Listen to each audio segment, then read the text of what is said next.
suis un démocrate, je n'ai pas trahi la démocratie dans la mesure où j'ai fait une proposition pour que le débat s'ouvre à l'intérieur du PPACI. Je n'ai pas trahi la souveraineté, je me bats au niveau national, africain et international pour la souveraineté, et je n'ai pas non plus trahi le panafricanisme. Donc ceux qui, évidemment, font des analyses par rapport à des personnes peuvent faire de telles erreurs. Mais ceux qui font des analyses idéologiques ne peuvent pas. Like et abonne-toi pour rester informé dans cette analyse. Nous revenons sur un entretien politique qui éclaire d'un nouveau jour la présidentielle ivoirienne de 2025.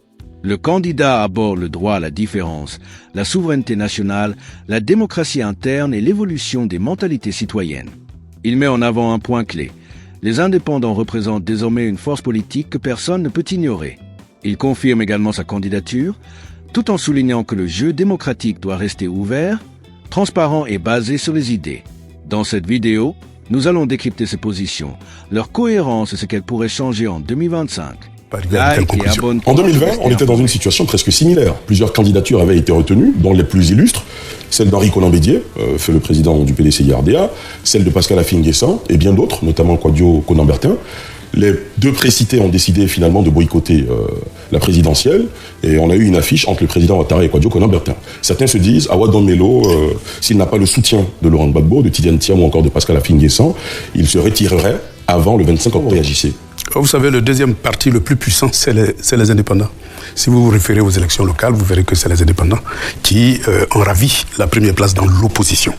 Par conséquent, c'est valable pour les législatives et les municipales peut-être, mais pas encore pour la présidentielle. Mais vous verrez, dans la mesure où les esprits évoluent, chacun se rend compte que la démocratie n'est pas seulement la propriété des partis politiques, mais que chaque citoyen est libre de faire ses choix en fonction de ses analyses.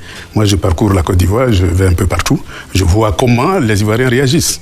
Et donc, nous ne sommes plus au stade où les citoyens sont des otages des partis politiques. Ça, c'est une donnée nouvelle qu'il faut prendre en compte, sinon on fait une fausse analyse. Donc, ce que vous nous dites, c'est que vaille, vous êtes candidat jusqu'au 25 octobre. Mais je suis candidat, évidemment. Je suis candidat aux élections présidentielles de 2025. Évidemment, la météo politique, elle peut changer, mais pour le moment, ma ferme conviction, il faut utiliser les urnes comme moyen d'expression démocratique et il faut utiliser les urnes pour faire avancer le jeu démocratique. Parce qu'on oublie souvent que le jeu démocratique, il y a d'abord deux phases essentielles. Faire connaître ses pensées, ses idées. C'est ça le propre d'une campagne électorale. Dès lors que vous avez toujours l'intention d'aller aux élections pour gagner, il est bien évident que vous ratez l'occasion de faire partager vos idées. Mais c'est parce que les Ivoiriens auront partagé vos idées qu'ils vont vous porter au pouvoir. Et donc pour moi, le jeu démocratique, c'est le lieu de l'expression démocratique d'un pays. C'est pour ça que j'ai décidé de rentrer dans le jeu démocratique et puis exprimer mes pensées. Avant d'arriver justement à vos pensées, à vos idées, à ce que vous souhaitez pour la Côte d'Ivoire, pour terminer sur le contexte sociopolitique, dans l'opposition, il était prévu une marche ce 4 octobre. Finalement, la marche a été annulée. Le PPACI a annoncé une marche pour le 11 octobre prochain, alors que la veille, vous êtes censé ouvrir votre campagne, vous et les autres candidats retenus. Quel commentaire faites-vous de cette situation ? Vous savez, le processus démocratique, c'est vraiment un processus. On a commencé par le multipartisme. Et comme vous le savez, le multipartisme, c'est la gestion de l'État par un parti et pour un parti. Et nous sommes sur le chemin de la démocratisation de la Côte d'Ivoire. Et donc, sur ce chemin-là, il peut y avoir des allers et retours. C'est-à-dire, il y a des moments où la démocratie avance et il y a des moments où elle recule. Et donc, la question des droits de l'homme, lorsque la justice est un instrument du parti État, et que la police et la gendarmerie sont des instruments du parti État et que parfois le Parlement est entièrement phagocyté, eh bien on criminalise pratiquement ses adversaires pour conserver le pouvoir. C'est la loi du pouvoir. Hein. Celui qui l'a veut conserver, celui qui l'a pas veut le conquérir. Et donc dans cette dynamique-là, je pense qu'il faut toujours utiliser la ruse démocratique pour avancer. La ruse démocratique, c'est de vous soutenir. Oui. Par exemple, vous, un autre candidat de l'opposition. Oui. Est-ce qu'il peut arriver que vous, Simone Gbagbo, Jean-Louis Billon et Henriette Labou, arriviez à un consensus pour qu'une seule voix représente l'opposition à cette élection ?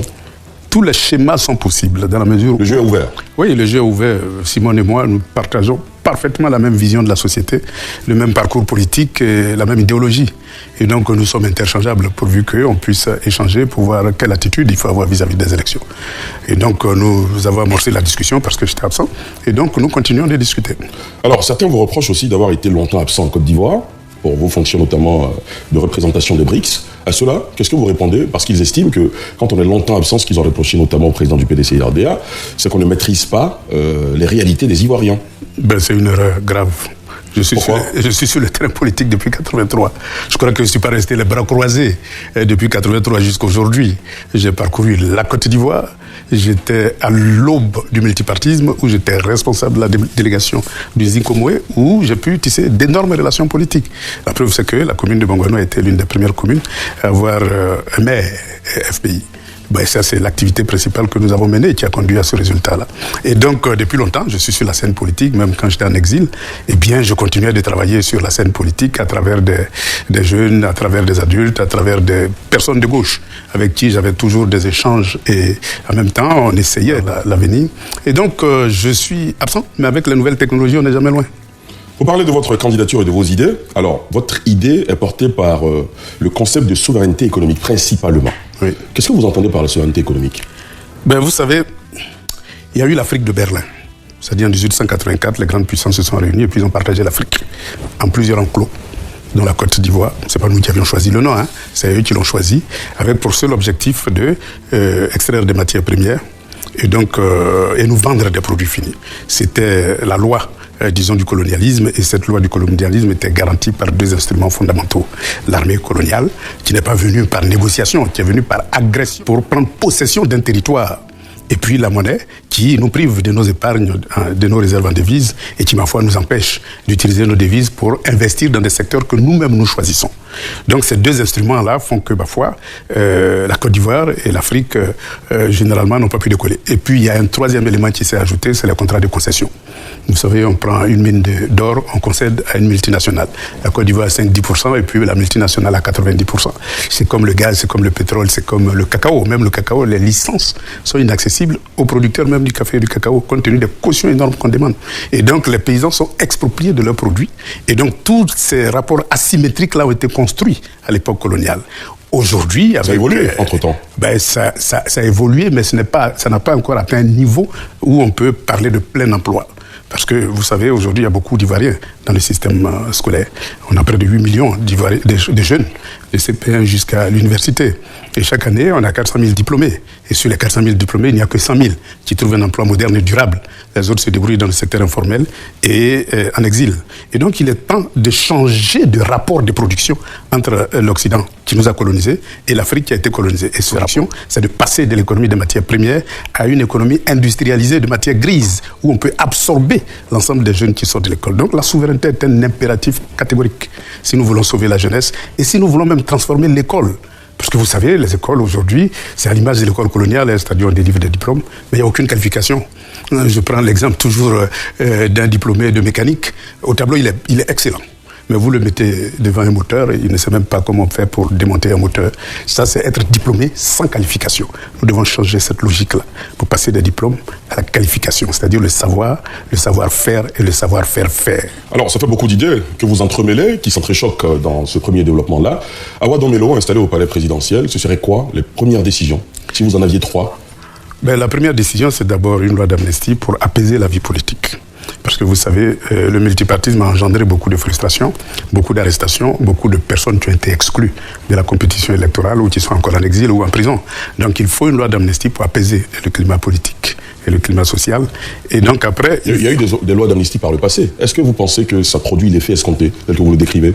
Non, parce que la logique multipartisane fabrique ses propres exclusions et utilise tous les instruments. Donc on peut libérer un aujourd'hui, démon en prison 2.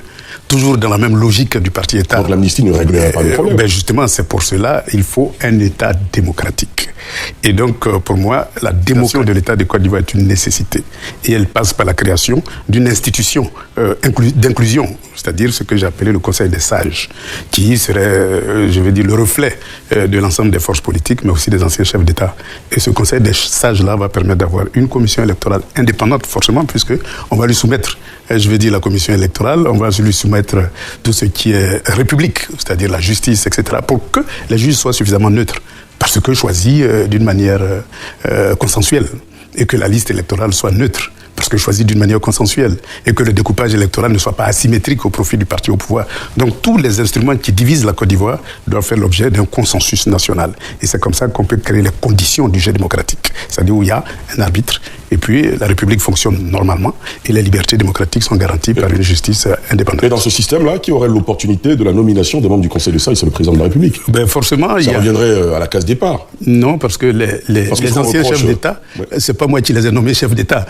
Ils sont automatiquement membres. Vous pouvez les extirper du Conseil. Ils sont membres du Conseil d'État.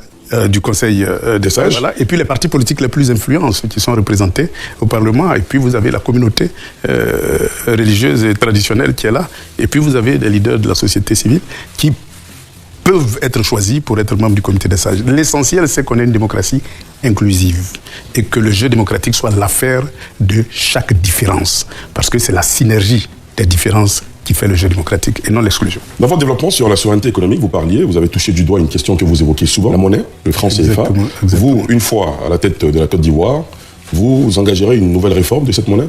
Forcément, puisque dans tous les cas, l'Afrique de l'Ouest a déjà engagé des réformes dans ce sens-là. Ils ont mis en chantier... la monnaie éco. Voilà, ils ont mis en chantier l'éco, mais vous savez comment l'histoire s'est terminée. Est-ce que l'histoire est terminée? Non, elle n'est pas terminée, mais elle a été mise en mal. Pourquoi? Par l'ancienne puissance coloniale avec notre président. Vous y voyez un sabotage de la France? Évidemment, la France n'a aucun intérêt à se débarrasser du CFA. C'est un matelas de réserve en devises pour la France. Et donc elle n'a aucun intérêt, aucun. Et donc toutes les manœuvres nécessaires pour conserver ce matelas-là, vous savez que nos réserves en or sont en France. Et donc, si vous avez votre réserve en devise en France, vos réserves en or en France, c'est comme si vous travaillez et puis c'est quelqu'un d'autre qui gère votre salaire. Il est bien évident qu'ils ne vont jamais autoriser à ce que vous investissez en étant en concurrence avec celui qui gère votre salaire. Et donc, la décentralisation est forcément liée à la souveraineté monétaire. Sans souveraineté monétaire, on n'a pas les moyens de notre politique. On peut faire de beaux programmes, de beaux discours, mais c'est ceux qui financent, en dernière analyse, qui, parfois, décident des projets à financer. Et donc, comme vous le constatez ces derniers temps, on a une vague de croissance tirée par le bâtiment et les travaux publics, et parce que c'est nécessaire pour évacuer les produits finis de l'Europe vers l'Afrique, mais aussi nécessaire pour évacuer les matières premières de l'Afrique vers l'Europe. Donc, c'est des investissements qui arrangent le système. Mais vous ne verrez jamais, à part les 2 décennies de l'indépendance de la Côte d'Ivoire, où est stable, vous pouvez amener une politique vigoureuse de création des 60 à 80. Mais on a vu comment ça s'est terminé. Ça a été démantelé, privatisé, vendu. Et aujourd'hui, on est privé de ce potentiel industriel-là. La Côte d'Ivoire s'est désindustrialisée.